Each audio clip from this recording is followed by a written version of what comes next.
Good, I must have hit a nerve. How can you tell? Because I know how much you don't want to eat, yet you'd rather eat than talk to me. Well, your response to my, to my last sentence was bull. Which it is, Mel. It's absolute nonsense. You know that. Listen, I have seen you move heaven and earth to help the people you love. I also know just how hard you've been fighting to help save Dorian from her demons.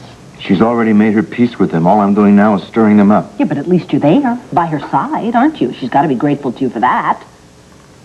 Let me tell you something. When I was wrestling with my problems, I didn't have anybody with me. I was all alone. That was hard. When people offered me sympathy, I thought it was a trap.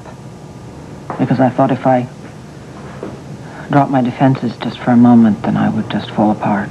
So I got very angry with people and I lashed out at them. Just because they were trying to protect me. Doesn't make any sense. But I expect it sounds familiar. Yeah, depressingly so. Is there any remedy? Well, I would say time, but I don't know if you have the luxury of time. Whatever this trouble in Dorian's past is, let me tell you something. It's taken a terrible toll on both of you. Yeah. You're not the first person to have brought that up. No, I would say that you and Dorian are up against something kind of large and kind of dark. And I would guess that it's going to swallow you both up unless you resolve it quickly. Well, hey, why don't you suggest something difficult? Shut up, Mel. And spare me your sarcasm. Viki. Viki, What? I don't have any idea what to do next.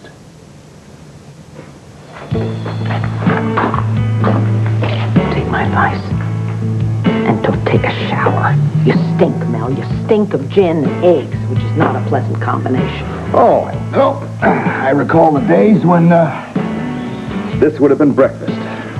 Of course, if I'm offending your delicate sensibilities. Oh, in the worst way.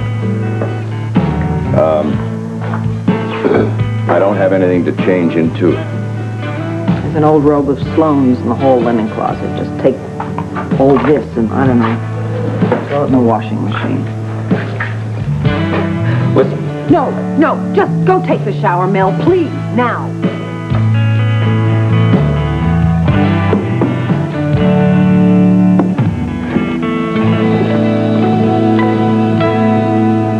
So, you want to tell me what happened? With Mel?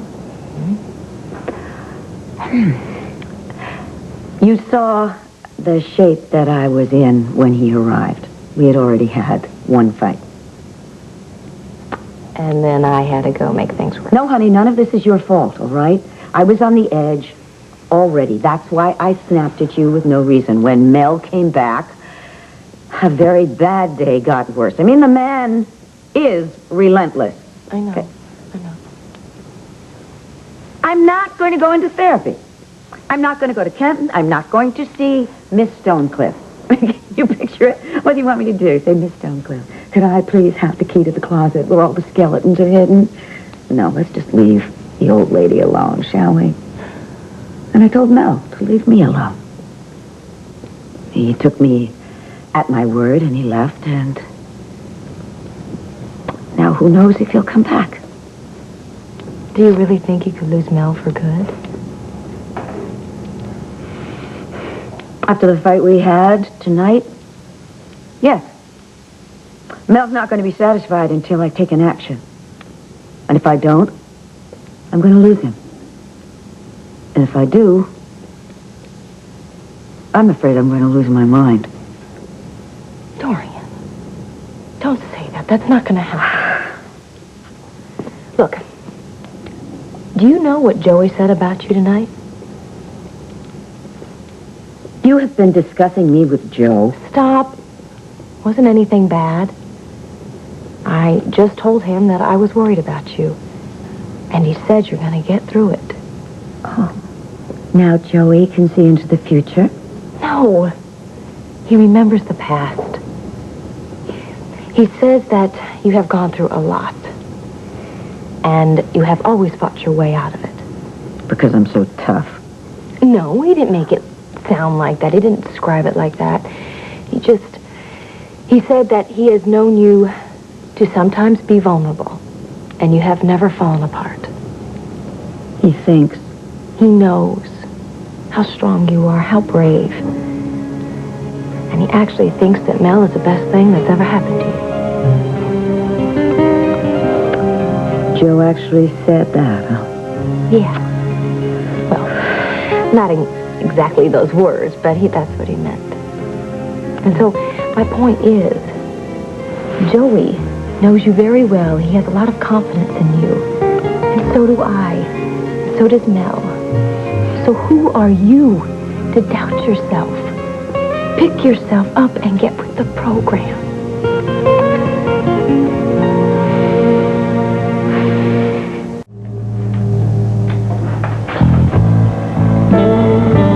Oh, my God.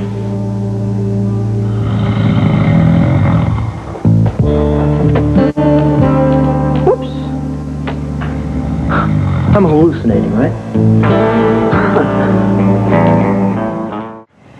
There's an explanation. Oh, no, what's to explain? I walk in on my former lover's current lover asleep in my mother's bed. See you later, Mom. I'm going into analysis. Joey. It's not what it looks like. He went on one hell of a bender tonight. He's not at the hospital? He's not at any of the hospitals in Lambview. Okay, Dorian, I'm sure he's fine. What if he what? Nothing. What if he's drinking? He's trying very hard, but it's been a struggle. What if this fight we had has No, made I him understand. somehow... No, don't do that to yourself. If Mel's drinking, that's his decision. And if he is hammered, someone would have called by now. Okay? Look, as far as we know, everything is okay. Mel is staying away because of your fight, to give you both just a little bit of room. So, why don't you go upstairs, take a rest, and in the morning we'll think about what you ought to do next. Do you remember when I used to take care of you? Yes, I do, and you will again. Can I just take care of you now? Go upstairs, tuck yourself in, and I'll bring you a hot cup of tea. Chamomile? A little bit of honey. Yes. Okay. I'm so glad you're back. Me too. I love you. Love you more. Go.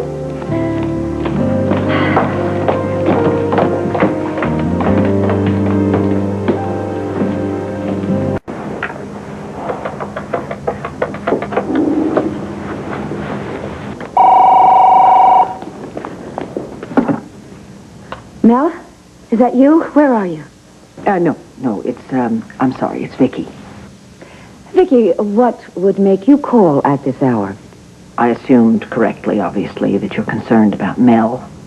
Mel, what's happened to him? Well, you're going to find this as unlikely as I do, but Mel's fine. He's fine, and in fact, he's right here with me. He's sound asleep in my bed. Dorian, you have to realize that Mel has not had the best night of all, okay? Dorian?